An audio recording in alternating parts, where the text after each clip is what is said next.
Good evening, ladies and gentlemen. Welcome to Citizens Review. Allow me to reach for my ointment. This ointment is a hit. You know, every time I go out in public, people seem to ask me about the ointment. So I make it a point to bring it to every show. Make sure I anoint my head and my foot with oil. Hallelujah. My cup running over. Ladies and gentlemen, today we're going to talk about the march. Of course, there was a march for equal opportunity that was organized by Darrell Miller, and I participated. We went down to Rawson Square to make it clear that Bahamians cannot, will not, and should not stand for unequal rights, unequal treatment, and simply a country where it is the least favorable thing to have is a Bahamian passport. Unless, of course, you're a permanent resident that would have bought your passport and then you reside in the Bahamas with all types of benefits. But the most critical disadvantage that I've noticed being a Bahamian is just that, being a Bahamian. Because if I were not a Bahamian, there are so many wonderful things that I would be able to do in this country. And of course, the foreigners certainly aren't jealous of our $200 a month for NIB. So, you know, being a Bahamian presents its benefits, but yeah, I argue that not being a Bahamian in the Bahamas is probably the most advantageous position, considering the fact that being a Bahamian means that you fall in the group of people that do not own the economy. You fall in the group of people that work menial jobs up to mid-wage labor jobs. You fall in the group of people that have less access to economic opportunity, that are more scrutinized at the banks, that are less valued by politicians or the political directorate on the whole. You fall in the group of people that the bank look at funny when you walk inside. You fall in the group of people that don't get the special treatment when you go to the Prime Minister's office with a request. You fall in the group of people that don't get all these Hotel Encouragement Act benefits. You fall in the group of people that do not get 10,000 acres of land without putting up any money. You fall in the group of people that don't come from nothing and end up as something. You fall in a group of people that we call Bahamian, and those are the least advantaged people in this country. Those are the people with that passport that almost seeks to represent their doom. And so we marched. We feel like that is unfair. We feel like the government's new bill on gaming that is being proposed is nothing short of ridiculous. And so we march. And we're at the point where I think that some critical things are going to happen in this country, and we need to really, really, really pay attention to what's happening. I want to show you a couple of preview photos of the march so that you could see. This is Darrell Miller, Bahamian flag, young fella, also out there supporting and participated. Patrick Robinson, a young photographer, took this photo. I like to make sure and give people their credit. So Patrick took this photo. I love the filter that he added over this photo. It really brings out the look of it.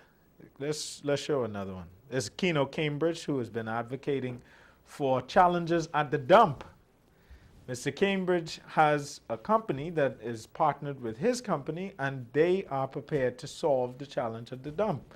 And his company, along with their partner, and that's the way it should work. If we don't have intelligence here in the Bahamas to solve a particular problem, a Bahamian innovator should get a foreign partner to solve the problem. And that's what Mr. Cambridge has done. And he has received no support from the government as the dump burns to oblivion. It's ridiculous. Next up. This is myself, as that fella in the suit, talking at the march. Patrick Robinson also captured this photo. I thought it was a very nice photo, so I wanted to show people. And again, these filters. You know, that was my first little speech on the Samilo bus, you know, so I thought it interesting to show people, since I include the viewers of Citizens Review into what it is that I do on a daily basis to try and make the country a better place. Let's show another. This is just the crowd at the march, and it's a pretty good-sized crowd. Let's show another. This is C. Alan Johnson, critical thinker, as you may know him, and he's talking about what kind of marches that we should proceed with in the future. Basically, that we can reach the entire world on Facebook, Twitter, Instagram, all of these different, you got Foursquare, you got anything you could think of. Path, I just joined Path. All of these mediums are available to us, and we continue to go out on the streets. And there are some people who argue for the streets. They say, listen, go march, make your presence known. But there is certainly no questioning that places like Egypt, places like Israel and Palestine and their conflict have been largely affected. Places like Libya and in the Middle East in general has been largely affected by digital media, by messages put across the digital platform, by just a lowly citizen sitting in their home, the only place that they feel safe, sending out a message. Companies like Al Jazeera and CNN and ABC, CBS will all tell you that they have correspondents that have been giving them information about exactly what's happening in those areas where there's conflict. And they do that right from their home, in the safety of their home, right at their computer. So the digital approach to protesting is certainly an effective and efficient way to do it, and it is the way to do it. So we need to start looking at that as we move forward. We'll be right back after these messages. We're going to talk about the march, and then I want to talk about some other topics that I think are very critical to what's going on in the Bahamas today. We'll be right back.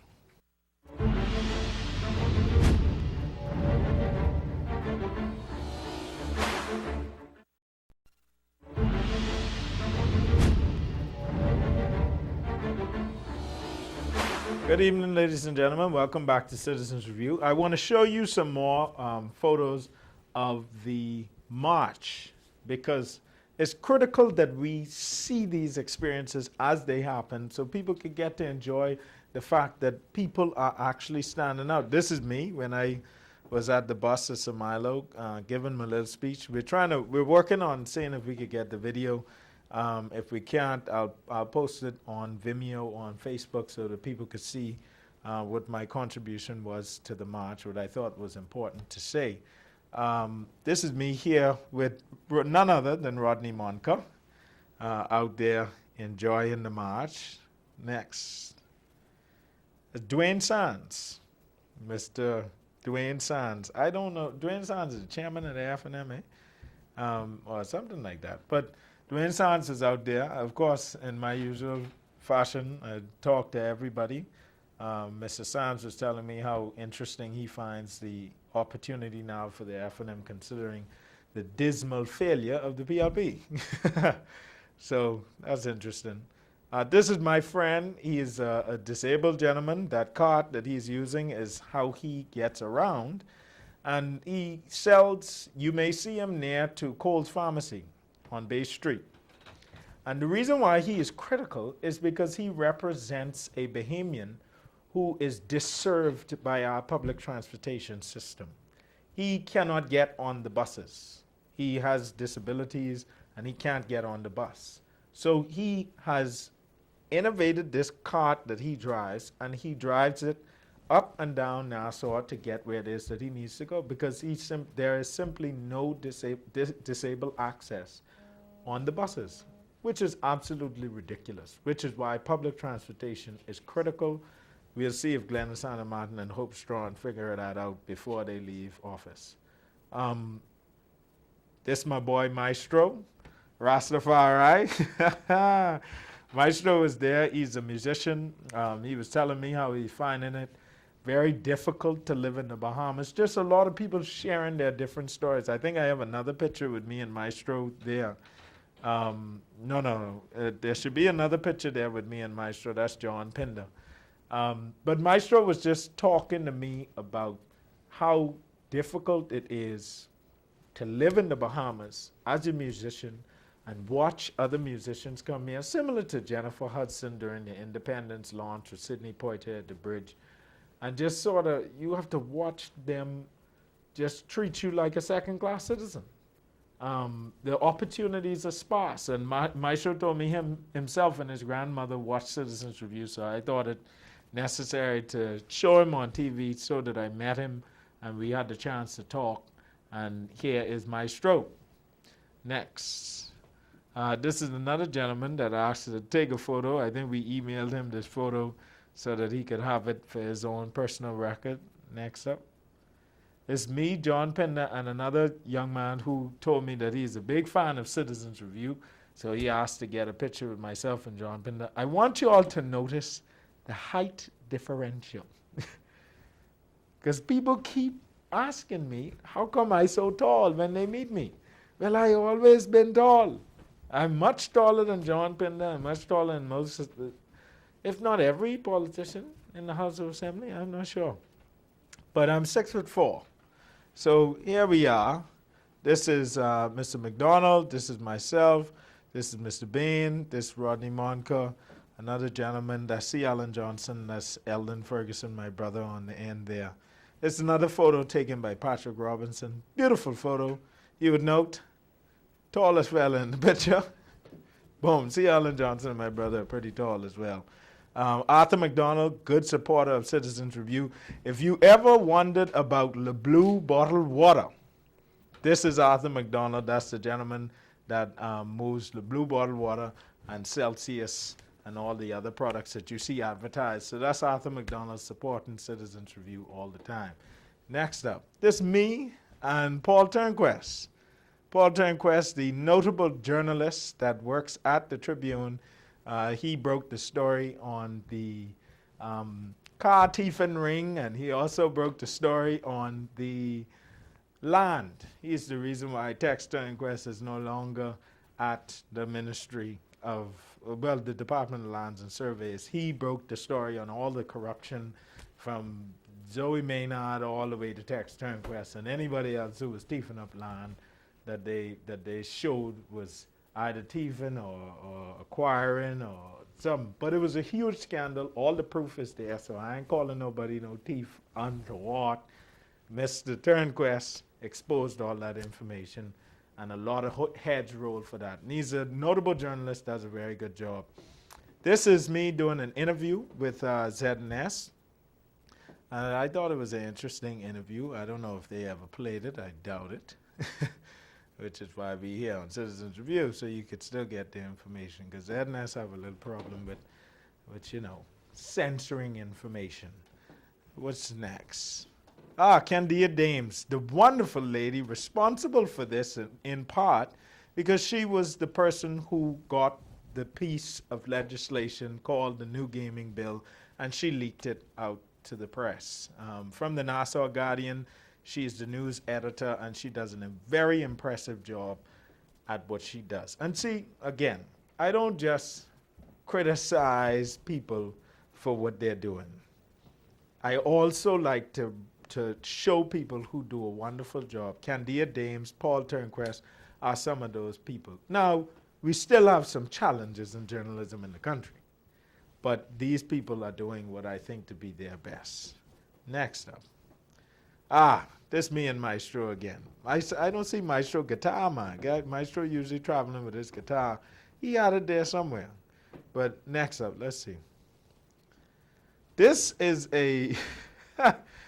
I think him and the most creative people in the world. Atlantis, Bahama, and then sort of talking about Bahamas for the foreigners, not for Bahamians. Next up, a little placard you had out there.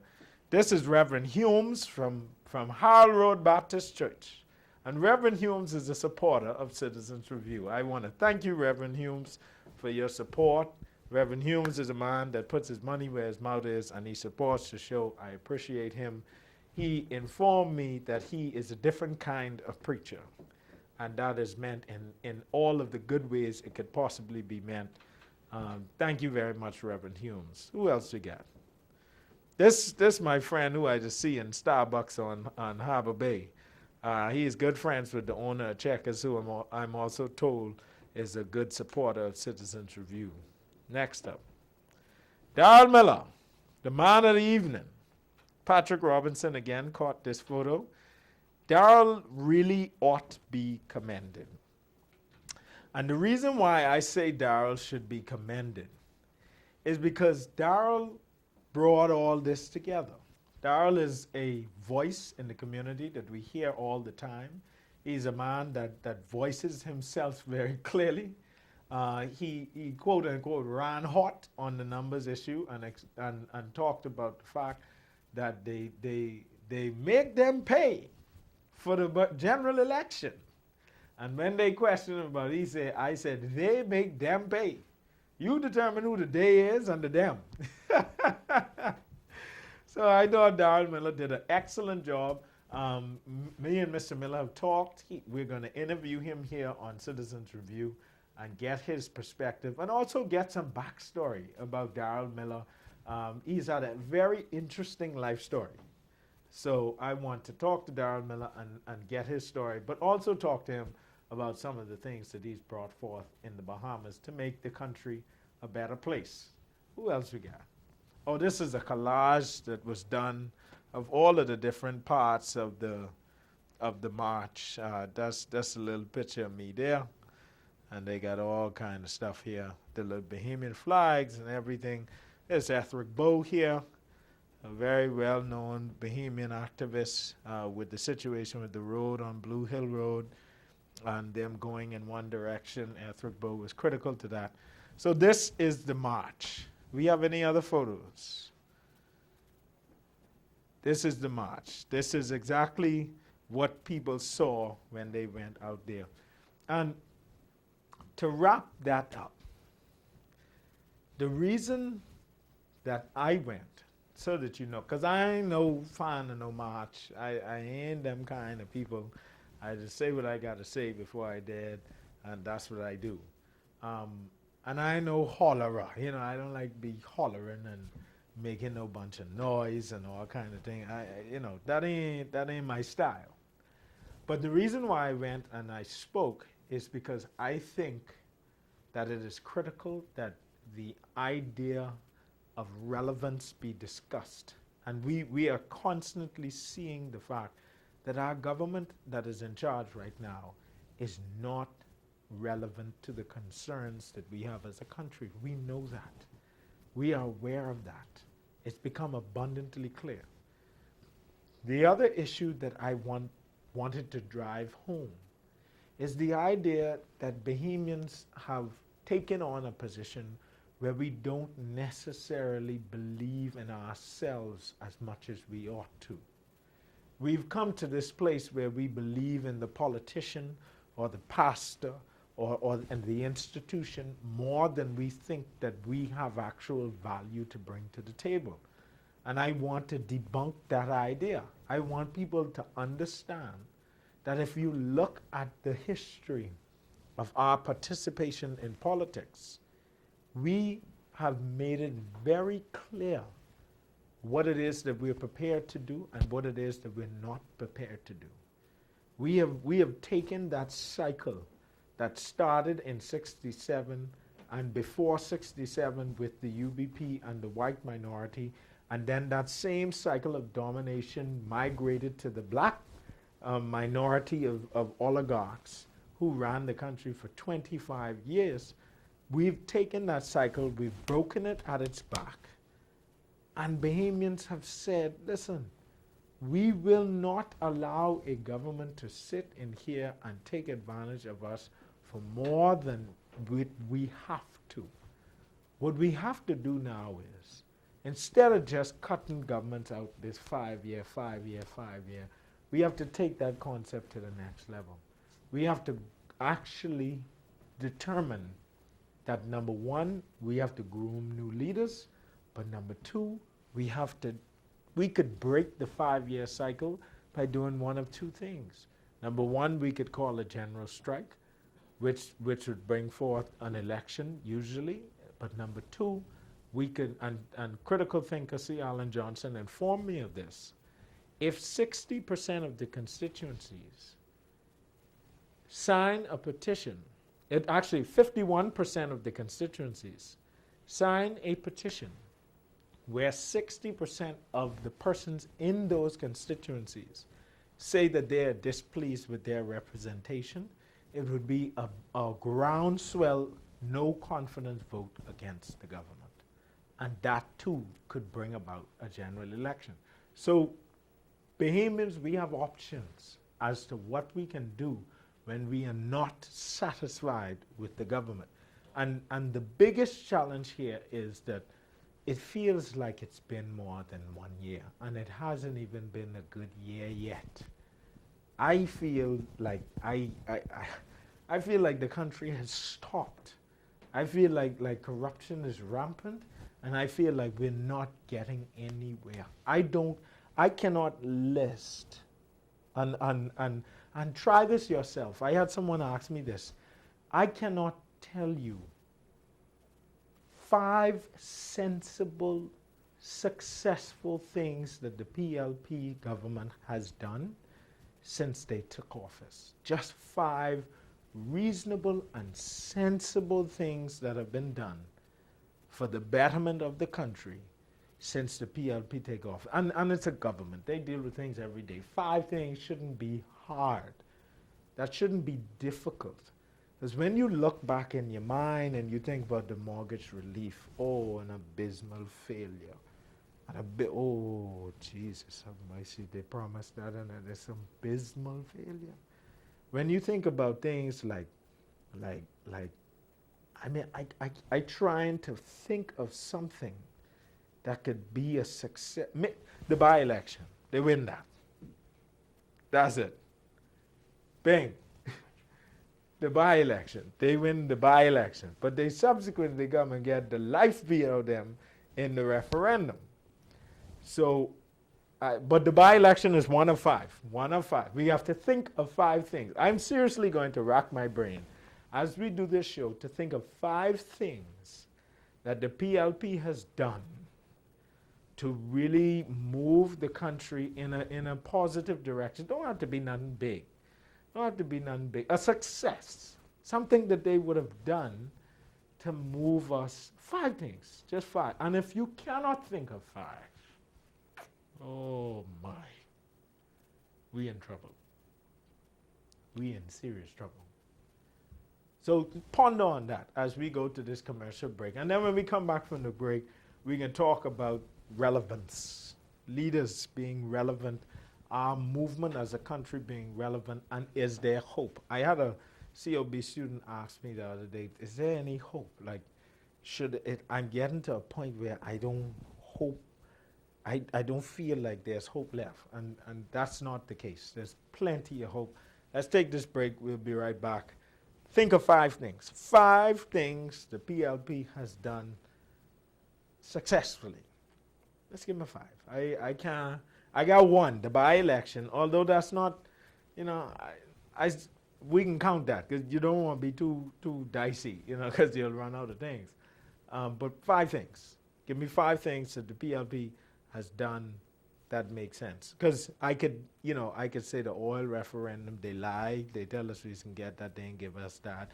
I could say the mortgage relief plan, it ain't happen. I could say the double investment in education changed to COB fees being raised, so that ain't happening. I could say the constitutional referendum, but we ain't get that. I could say the referendum, but they lose that. And before they lose it, they mix it up. They change the date. They ain't had no question. We ain't know what was going on. So there's so much. The Maguana Airport thing where, we ain't had no light at the airport. These kind of things, with iGroup, 10,000 acres, Allison daughter worked there. That's a fact. You could Google that. That is a fact. But I can't think of 5. Think of 5. You message me that on Facebook. Show me Facebook, Twitter. I on Facebook, I on Twitter, I on Path, I on Instagram, I would have been on MySpace, but that done out of date. MySpace, Perry Gristy probably on MySpace. If he was using a computer then, you know, the man 70, ain't nothing I can do. I ain't make him 70. The Lord make him 70. All right, we'll be right back after these messages.